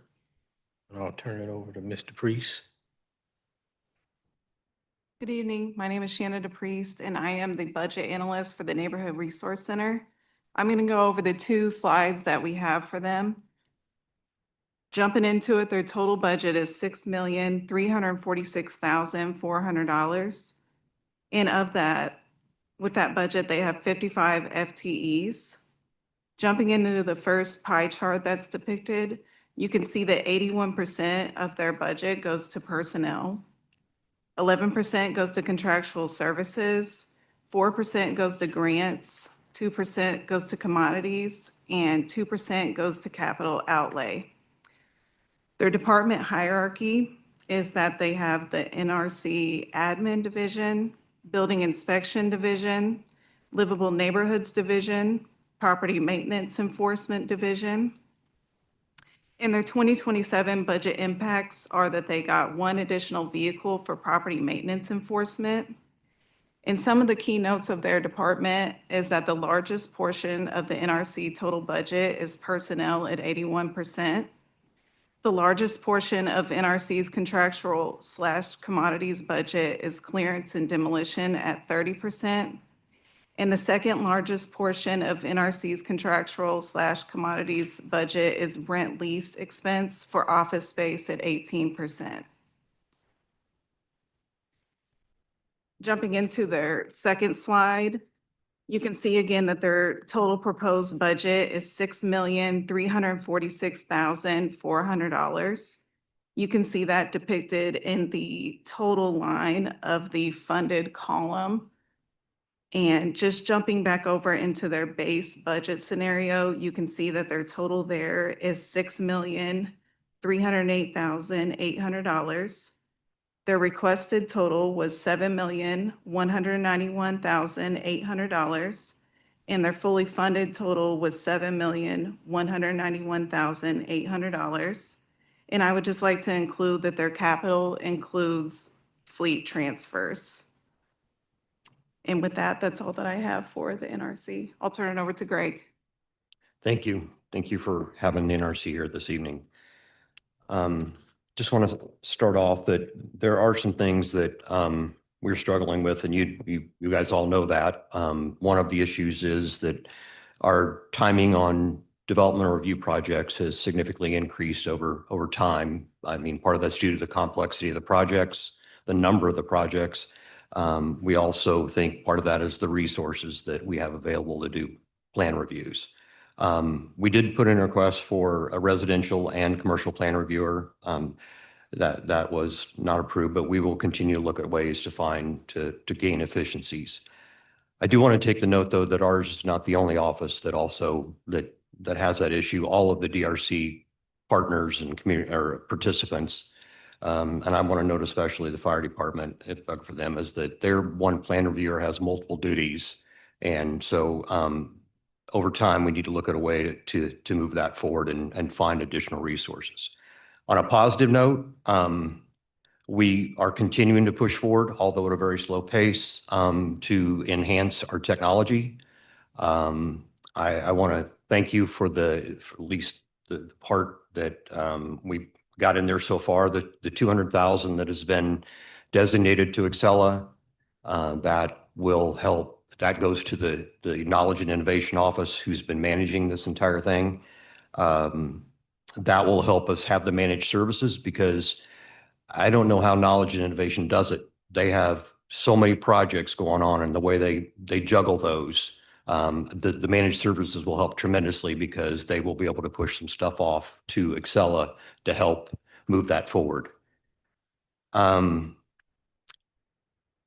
So I also want to note that we have numerous partners, and here tonight I'm so gracious that planning and zoning has been able to move forward with their staffing. That will help us because we've been having to plug some things in to move stuff forward and try to help, especially that the new enforcement officer they received. Their cases are much more complex and not as simple as ours because they have to manage the history of the property along with what's occurring there. There's a lot of things that unfortunately are grandfathered in that they have to verify. So their staffing increases will help us tremendously. So I want to throw that out. The only other note I believe I want to make at this time is that we are located, of course, out at 49th and State. We are on our last option of our contract, the last 5-year option, which will expire in May of 2018. So I'm just throwing that out. 20, I'm sorry, not 2018, May of 2028. Yeah. Sorry. So we have a year and a half, basically, a little bit over a year and a half. And then we will either have to renegotiate or, maybe consider another location. But I just want to throw that out that that is approaching and will have to be considered, especially in the next year's budget process, if there's going to be changes. That's all I have. Thank you. Okay, let's do public comment. Clerk, were there any comments for this item? No comments received. Are there any hands raised online? No hands are raised. Okay, for the folks here in person, would anybody like to speak to this item? Okay, let the record show no one has approached. I will close the public comment portion. I do have some questions, but committee, are there questions for, yes, Commissioner Brown? Thank you. Just a couple of quick questions, Greg and team. The contractual services with our neighborhood and business revitalization groups, what department are those funded from? Is it any part of NRC? Yes, it's in livable neighborhoods. I'm sorry? It's in livable neighborhoods. Oh, okay. Well, that answers my second question because I was wondering why the livable neighborhoods specifically is at 380,000 and that would be why. Yes. We did note last Thursday in the budget presentation that there was no additional staff budgeted for livable neighborhoods and continues to be a one-person department. So if there's any wiggle room anywhere, if there could at least be a half position would be super helpful. And Commissioner, along that line, I apologize. That was my first item that I skipped over that I meant to bring up. So I apologize. That is probably the number one concern that we have because of supporting the neighborhoods. Correct. And so we've got to find some type of resource, whether it's part-time, Right. full-time, or maybe some volunteers that are consistent that can help, at least right now. I agree. I appreciate that. Greg, the rental licensing division specifically, it takes in revenue. Yes. Do you happen to know offhand income versus expense on rental licensing? It was originally, and I'm talking way back, set up to pay for itself, and I don't know if it really ever has. I know for years it did pay for itself, but we have not done an analysis of it recently. We did, when we did the NRC reorg a few years ago, we broke the rental program up just a little bit. The rental licensing program used to be the administrative staff and the inspection staff. We combined the inspection staff with our building inspection staff because they inspect a lot of the same stuff. So we could share those resources if we need to, but we still have 3 inspectors dedicated to rental licensing. And so we do collect quite a bit of revenue, but whether if it covers our cost at this moment, I do not know. Okay. Thank you. Thank you. Yes, Commissioner Howard.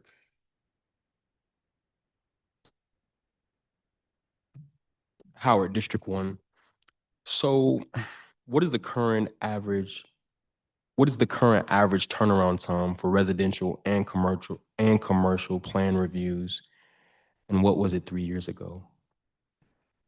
So for commercial, 4 to 6 weeks right now.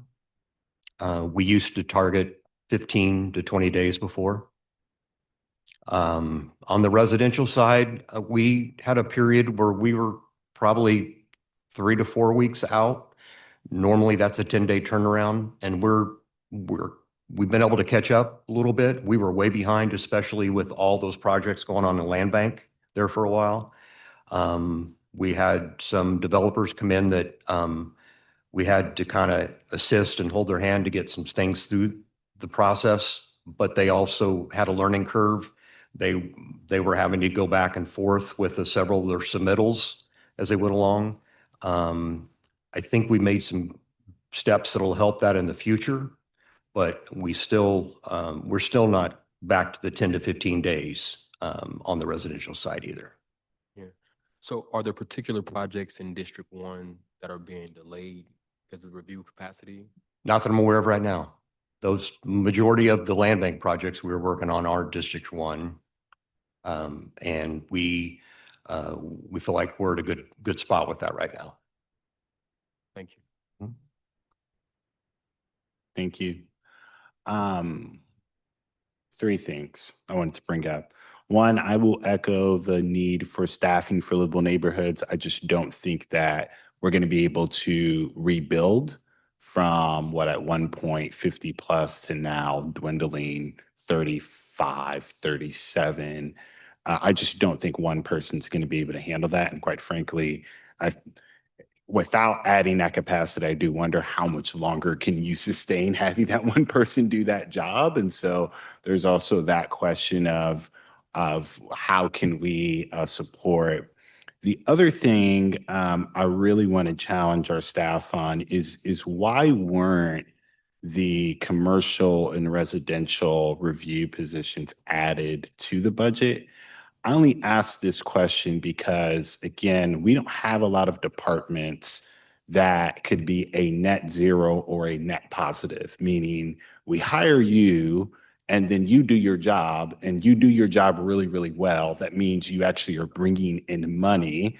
That's not taxes, but you're bringing in fees and services, right, back to the UG. And so it's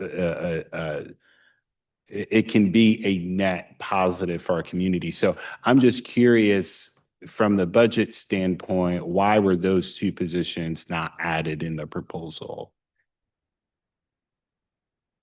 And if it was simply a fund balance thing, that's fine. I understand that. But this is a little bit different. That's why I'm kind of pushing on it. Yeah, I think it was just more so just with the amount of revenue we were bringing in. Of just kind of balancing the budget and choosing what can we afford, what can we not. Gotcha. I would highly, highly, highly recommend that staff relook at that. Just because, again, if we can get a more efficient DRC process, that means more dollars are coming into our community. That is not property taxes or sales tax, right? So it's not folks having to pay property taxes, it's developers, folks that, quite frankly, they're fine with paying the money, right? They understand it's an investment. They just want to get in the door. And I would rather you all say, hey, this is going to be a little bit more expensive and we may have to take out of the fund balance, but we think we're going to get whatever we spend on the FTEs, then continue to do this thing where we know the DRC isn't working and then we're not staffing up. So that would be my one challenge. The second one, for Excello, where are we at on the full implementation and ongoing software? This came up in the American Royal Subcommittee. We kind of deferred it, or we said, I don't even think it was added to the list of it was added to the list of adoptions, but there were questions on the ongoing cost. And again, that's another service where we can get more development to pay for it. It doesn't have to be on property taxes. So can you all speak to that? Yes, Greg Talkin, Neighborhood Resource Center.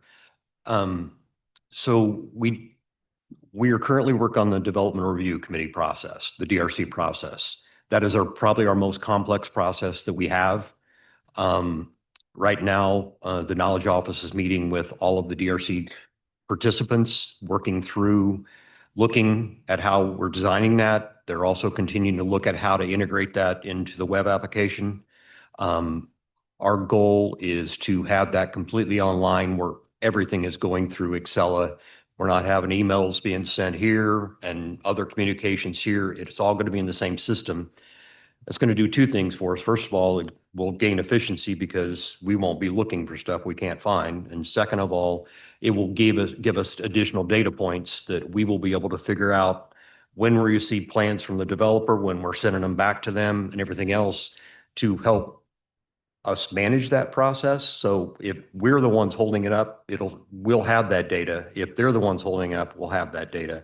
So we're not always saying, no, they're the problem or we're the problem. That additional data will help us manage it better and get better. So that's the first one. The next process we want to go to is the special events. It's part of the business licensing process, but it involves multiple departments also. And then then from that point, we start breaking down to the smaller stuff, finalizing the regular permits and things like that along the line. As far as time frame, I can't really throw anything out other than I believe our goal is to have something for DRC in the third quarter, if not the second, of this year. But I'm not 100% sure yet. I should know that answer, but I don't. Please. Yep. I think there's sort of two pieces here that we can maybe disaggregate a little bit. One is the sort of the process review piece, and that's really the team's been doing a lot of work on that. And then there's the sort of the technology platform. And one of the things that fell out of the budget, I think 2 years ago, was a project manager position in that department that does all the project management.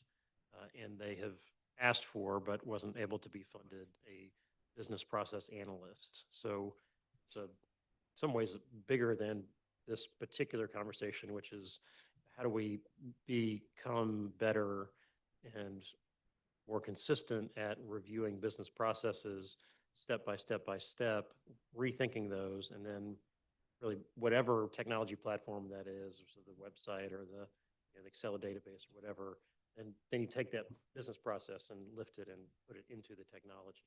It's really the human work up front on the business process with the departments that is where drive a lot of the time efficiencies and cost savings on these processes. Thank you.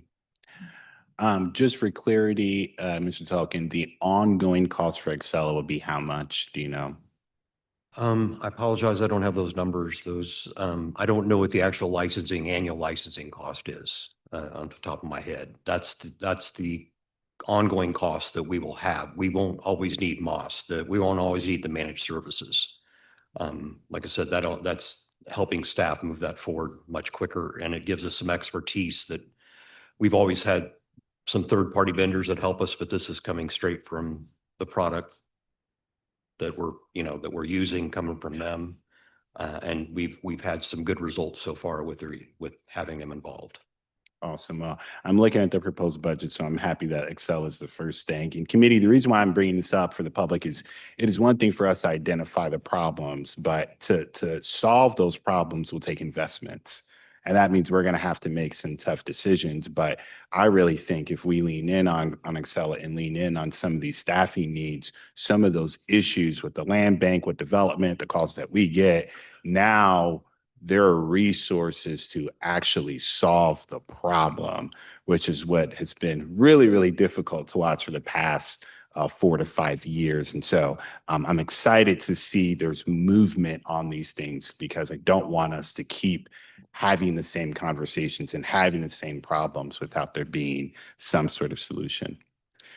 Okay, are there other questions? Okay, Commissioner Bynum, I know you wanted to give some remarks. Thank you. kind of didn't want to let it go on any further without being very clear, not specific to NRC or any of the departments that we talked about tonight, just in general, to the public and to the staff and to my fellow commissioners. Reggie, could you remind us again the value of 1 mil of this on the city side Value of 1 mil on the city side is about 2 million, and on the county side? about 2.3 million. Okay, thanks. So last week when we had the rollout of the budget, page 4, I just want to make sure I'm understanding. Page 4 indicates no use of fund balance. And then when you look at page 8, and I don't know if you have access or not, and I apologize. Page 8 gets into the very detailed charts. And it shows on the city side, at the current mill rate for 27, if we adopt this budget but don't raise the mill by 1 mil, it looks like we would use 4 million in fund balance if I'm tracking that. Are you looking at it, Reggie? I hadn't got to it yet. Oh, okay. I'm sorry. Part of the question is, if 1 mil is 2 million, and the proposal is to raise the city by 1 mil, then why would the net change in fund balance at the current mill be 4 million? That's just not computing in my head. Seems like it would be 2 million. The value of 1 mil. Michael Peterson, Deputy Budget Director. I just will point out that those two comparison charts are based on two separate points in time during the budget process. So the first chart was basically what we proposed, what we showed during the maximum mill levy conversation. Which chart do you mean by first chart? The one that has our current mill rate, I guess the bottom one. July 16 current mill rate. Yes. Okay. So that would have had preliminary estimates for revenues and expenditures built into it. I see. And then the proposed budget is more of a final look at 2027. So it will have a comprehensive update of all of the different forecasts that we've done for revenues and expenditures, as well as any requests that were built into the budget. So basically, if you just want to look at the difference of 1 mil, you could just subtract that $2 million from the proposed budget. And it would be, it's not exactly the same. It's just saying on July 16th, that was our estimate of where we would be given those set of assumptions. And with our more up-to-date budget that we're proposing, the proposed budget is balanced and those are the numbers that are included in that budget. So that makes sense. And I wouldn't necessarily be wrong if I said, if we kept the mill levy flat, the net change in fund balance on the top chart, instead of 78,000 to the positive, would be more like 2 million. That's fund balance. Yes, that is correct. Okay. And then I will also add, just the bottom chart did have safer and cops built into it before we did some work on those two. Okay. It's one of the big differences. Right. That makes a lot of sense. No, I appreciate that because I couldn't get there. So I just want to say this for the public, for my fellow commissioners and for staff and for the administrator. I'm not in favor of the 1 mil increase, not on the city side, not on the county side. Last year was the very first year in my entire time serving here that we increased the mill levy, and I did vote for it because I felt like it had to be done. I just cannot support continuing to increase the mill levy. And I recognize that I made a motion when we were setting the maximum mill to leave those two mill levies flat, and that my motion failed. I do realize that. So I'm aware that I may be in the minority, but I can't support one mill. I can support a flat mill levy. And if we were to at least try to obtain a flat mill levy on the city side, it looks like we'd be looking for $2 million in reductions or $2 million in stuff we aren't going to do across all the city departments. And I see Dr. Knieven nodding her head that I'm not misspeaking. Okay, thank you very much. Had to get that on the record. Thank you. Okay. Well, I know we have the marathon will continue with the other departments that are coming up between tomorrow, Tuesday, and throughout Thursday. I know for these folks, we will reconvene on Thursday, I believe, for economic development and finance. And so who's meeting tomorrow? Is it Administration, Human Services? Public Works. Public Works. Okay. Public Works and Public Safety Standing Committee will be meeting tomorrow. Thank you all so much. Everything was for information only, obviously. Is there a motion to adjourn? Bynum, so moved. Okay. Is there a second? Howard second. Thank you. Clerk, can we get the roll? Roll call. Stites, Aye. Checo, Aye. Howard, Aye. Bynum, Aye. Davis. Aye. Vote is 5-0. The motion carries.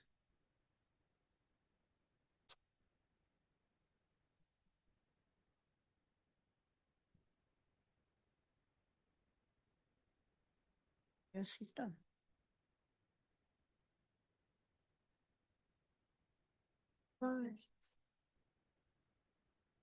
No hurry. We sent it out. We'll just add it.